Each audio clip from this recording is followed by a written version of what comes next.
Shalom jemaat yang terkasih di dalam Tuhan Yesus, apa kabarnya? Saya percaya dimanapun kita berada, Tuhan memberikan kita kesehatan, melindungi kita dalam segala apapun yang kita lakukan. Sebelum kita mendengarkan kebenaran firman Tuhan pada malam hari ini, mari sama-sama kita berdoa. Bapa di surga, terima kasih buat kasih dan kebaikan Tuhan yang boleh kami rasakan sampai hari ini. Mengucap syukur Bapa untuk waktu yang Tuhan boleh percayakan kami. Kami mendengarkan kebenaran firman Tuhan, berkati kami semua, berikan roh pengertian, terlebih mau melakukan. Di dalam nama Yesus, haleluya, amin. Malam hari ini kita sama-sama mau belajar dari kebenaran firman Tuhan, dari satu sosok tokoh yang begitu luar biasa dalam kegiatan pelayanan yang dia lakukan. Dia tetap menjaga hubungannya dengan Bapa, tetap intim, tetap dekat dengan Bapaknya, tetap mencoba berkomunikasi dengan Bapaknya. Siapakah dia? Mari kita buka nas firman Tuhan kita pada malam hari ini yang terdapat dalam Markus pasal yang pertama ayat ke-35 sampai 39. Berikut di atas. Yesus mengajar di kota-kota lain. Pagi-pagi benar waktu hari masih gelap, ia bangun dan pergi keluar. Ia pergi ke tempat yang sunyi dan berdoa di sana. Tetapi Simon dan kawan-kawannya menyusul dia. Waktu menemukan dia, mereka berkata, "Semua orang mencari engkau." Jawabnya, "Marilah pergi ke tempat lain, ke kota-kota yang berdekatan, supaya di sana juga aku memberitakan Injil.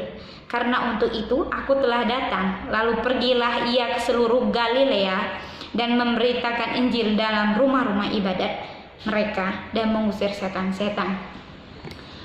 Tuhan Yesus dalam sisi kemanusiaannya, dia melakukan pelayanan, dia sibuk dengan pelayanannya, tetapi Yesus tetap memberikan waktunya untuk bisa berbicara kepada Bapaknya.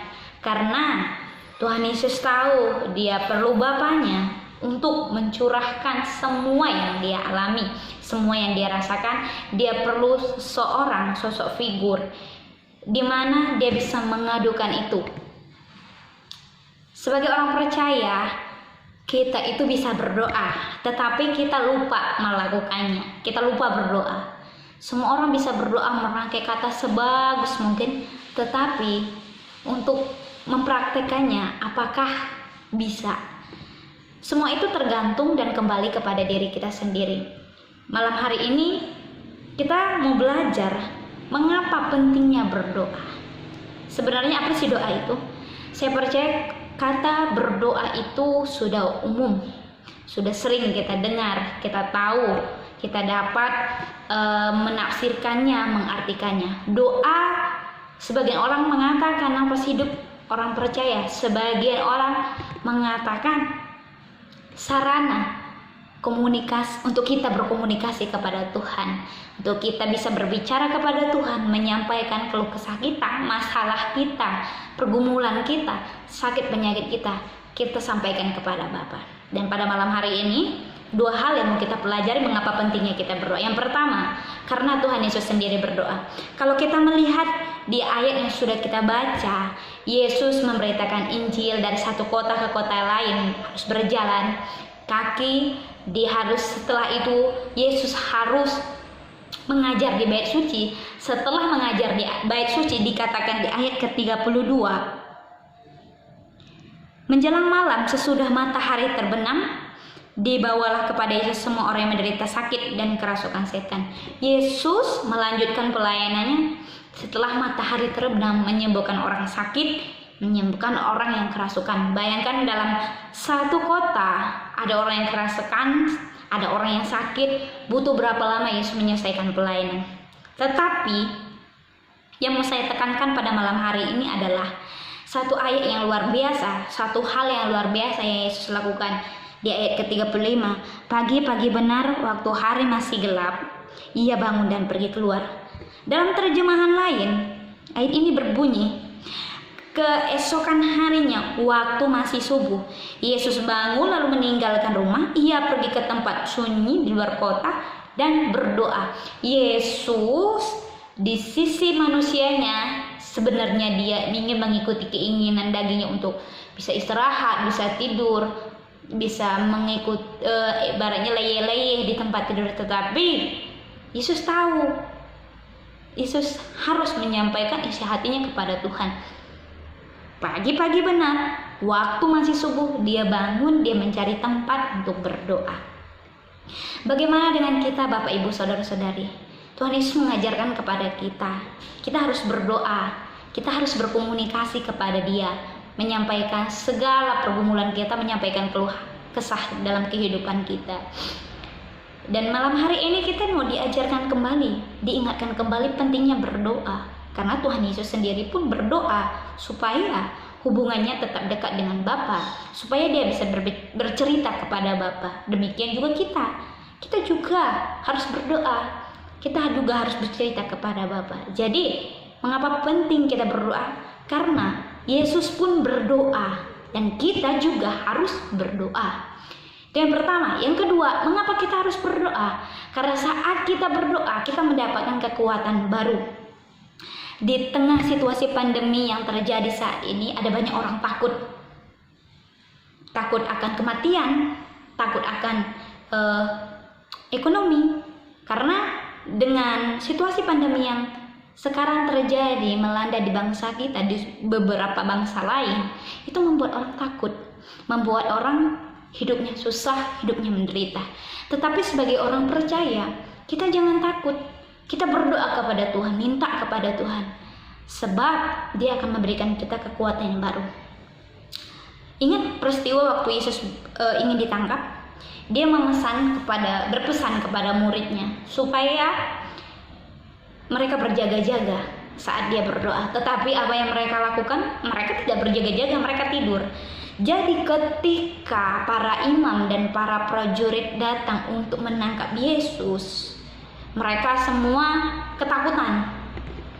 Markus lari, murid-murid yang lain menyembunyikan diri. Bahkan Petrus, dia menyangkal Yesus. Tetapi kalau kita melihat, kita menyoroti pribadinya Yesus, apakah dia takut?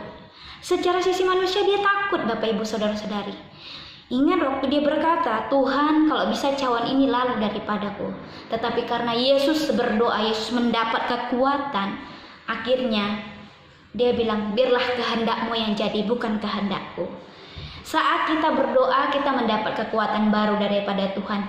Yang awalnya kita takut, kita menjadi berani karena ada kekuatan baru dalam hidup kita. Yesus menghadapi hal itu.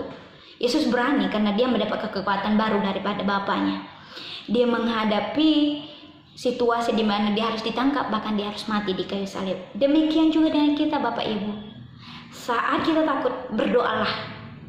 Minta sama Tuhan kekuatan, minta sama Tuhan keberanian, minta sama Tuhan apapun. Karena dengan berdoa kita menyampaikan, seperti yang saya katakan di poin 1 tadi, menyampaikan keluh kesah kita kepada Tuhan. Jadi pada malam hari ini, 2 poin yang saya ingin tekankan. Yang pertama, mengapa kita harus berdoa? Karena Tuhan Yesus sendiri berdoa. Yang kedua, dengan berdoa kita mendapat kekuatan yang baru. Saat kita berdoa, iblis tahu kita mampu taat melakukan kebenaran firman Tuhan. Meskipun resikonya berat, resikonya sulit, tetapi karena kekuatan yang daripada Tuhan, kita mampu untuk melakukan kebenaran. Jangan sampai iblis mencari celah untuk mencoba menjatuhkan kita saat kita tidak berdoa. Iblis selalu berjaga-jaga. Demikian juga kita juga harus berjaga-jaga. Jangan sampai iblis itu mengacau balaukan kehidupan kita. Jadi saya ingin berpesan, di tengah situasi yang seperti ini, terus bergantung sama Tuhan, berdoa. Kita diingatkan berdoa. Minggu lalu firman Tuhan yang disampaikan oleh Bapak Gembala, pentingnya doa syafaat. Dan malam hari ini juga saya menekankan pentingnya kita berdoa. Mari kita berdoa, Bapak Ibu Saudara-saudari. Karena berdoa merupakan satu sarana di mana kita bisa datang kepada Tuhan, berkomunikasi kepada Tuhan, menyampaikan apa yang kita sampaikan kepada Tuhan. Pergumulan apapun, Tuhan menanti kita, Bapa menanti kita, untuk kita datang kepada Dia, menyerahkan segala hal dalam kehidupan kita. Demikianlah firman Tuhan yang bisa saya sampaikan pada malam hari ini. Bila firman Tuhan ini boleh menjadi berkat dan kita bisa melakukannya. Jangan lupa berdoa, rajinlah berdoa, kita semua bisa berdoa. Oleh sebab itu kita harus ingat, jangan lupa berdoa. Selamat malam, mari kita tutup dalam doa. Mengucap syukur Tuhan buat kasih setia Tuhan yang luar biasa dalam kehidupan kami. Malam hari ini kalau kami boleh diajar bagaimana pentingnya berdoa, bagaimana kami harus berdoa, bagaimana kami harus meneladani Yesus, pribadi yang luar biasa, pribadi yang selalu mendekatkan diri kepada Tuhan, pribadi yang selalu berkomunikasi dengan Bapaknya. Demikian kami juga mau hidup seperti itu Tuhan. Makasih untuk firman Tuhan, mampukan kami menjadi pelaku-pelaku firman Tuhan. Malam hari ini kami berdoa untuk seluruh jemaat GSJ Nirmala Tegal dimanapun berada. Tuhan memberkati mereka, tutup bungkus mereka. Tuhan yang sakit disembuhkan. Kami berdoa untuk seluruh jemaat-Mu yang hari-hari ini merindukan kesembuhan. Dalam nama Yesus Tuhan berikan kesembuhan. Mereka yang perlu teman hidup, Tuhan berikan teman hidup yang sepadan, yang daripada Tuhan. Mereka yang perlu pekerjaan, Tuhan berikan pekerjaan sesuai dengan kemampuan dan talenta mereka. Apapun yang menjadi pergumulan kami dalam masalah yang berat, Tuhan berikan jalan keluar. Mampukan kami mengatasi apa yang menjadi masalah kami. Hari-hari ini kami takut menghadapi situasi yang terjadi di sekeliling kami. Ada banyak orang sakit karena terpapar virus corona, tapi kami percaya kekuatan, keberanian dan iman itu ada dalam diri kami saat kami bergantung penuh saat kami berdoa kepada Tuhan. Berkati gereja GSJ Nirmala Tegal agar terus bertumbuh menjadi berkat. Berkati Bapak Gembala dan Ibu Gembala beserta keluarga yang menjadi alat Tuhan yang Tuhan pakai untuk melayani di GSJ Nirmala Tegal. Berkati Bapak Kosasi beserta Ibu, berkati Bapak David beserta Ibu. Tuhan berkati pergumulan pekerjaan hari-hari ini, apapun yang dia gumulkan Tuhan memberkati. Berkati seluruh jemaat Tuhan, berkati seluruh pengurus dimanapun berada. Tuhan memberkati kami semua, berikan kesatuan hati. Kami rindu biarlah gereja kami boleh terus menjadi berkat dan kami terus kompak untuk menjadi pelaku-pelaku firman Tuhan. Berkati bangsa kami, berkati kota Tegal Tuhan, berkati pemimpin bangsa kami, berkati pemimpin yang ada di kota Tegal.